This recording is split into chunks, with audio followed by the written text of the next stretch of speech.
من خلال أداء قوي ومؤثر من هند صبري، المسلسل بيكشف لنا صراع حقيقي بين الضعف والقوة، وبين إنك تستسلم لظروفك أو تقرر تبني جواك حاجة اسمها مناعة تحميك من الخذلان ومن الناس اللي بتكسر الثقة ومن اللحظات اللي ممكن تغير حياتك كلها.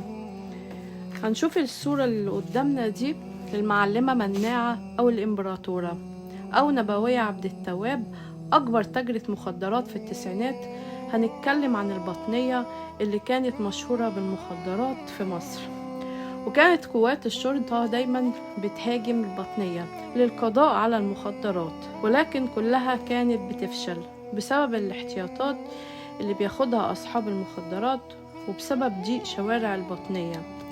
وكان في تاجر بسيط هناك اسمه عبد التواب، وكانت الناس بتحبه جدا، وكان عنده بنت اسمها نبوية بس ملهاش أي علاقة بالمخدرات. كانت جميلة وذكية واتجوزت من صاحب مطبعة وأنجبت 4 أطفال، وجوزها جاله مرض ومات، فاتجهت لتجارة الخضار والفاكهة، وأبوها برضو في ذلك الوقت مات. كان والد نبوية محبوب جدا لأكبر تجار المخدرات، وكانوا عارفين قصة نبوية، فعرضوا عليها تجارة المخدرات بدل الخضار والفاكهة، وبدأت تشتغل كتاجرة تجزئة بكميات صغيرة جدا أثناء عملها للخضار والفاكهة. وهي كانت ذكية جدا، غيرت كل قواعد تجارة المخدرات في المنطقة، وكانت عارفة كويس إيه طلبات المدمنين.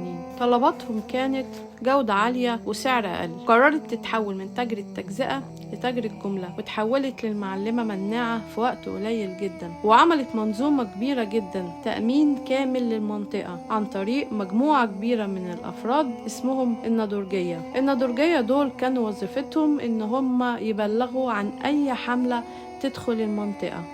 وتحولت من المعلمة مناعة إلى الإمبراطورة، لأنها كانت بتحدد السعر والجودة لنوع المخدرات واللي هتنزل البلد. ورجال الأمن دايما كانوا بيهاجموا المنطقة، لكن مش بيلاقوا أي بضاعة. كان من الصعب جدا يتمسك معاها أو عليها أي بضاعة من المخدرات.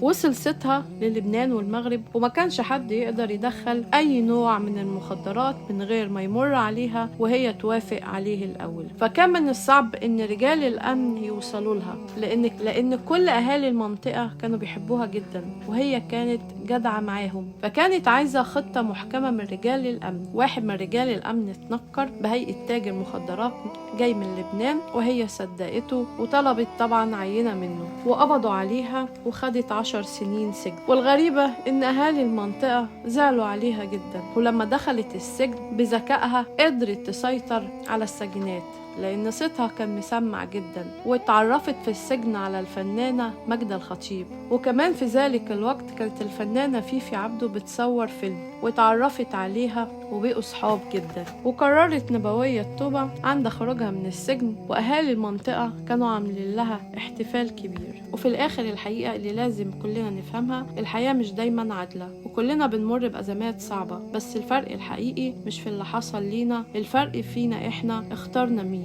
في ناس بتسيب الظروف تكسرها، وفي ناس بتقوم منها أقوى. والإنسان الحقيقي هو اللي بيختار ما يسيبش القلب يغير قلبه ولا يسرق منه إنسانيته. علشان كده دايما افتكروا دايما الظروف ممكن تضغطك، لكن القرار في الآخر قرارك انت. قولولي في الكومنتات، هل الظروف بتغير الناس ولا الإنسان هو اللي بيتغير؟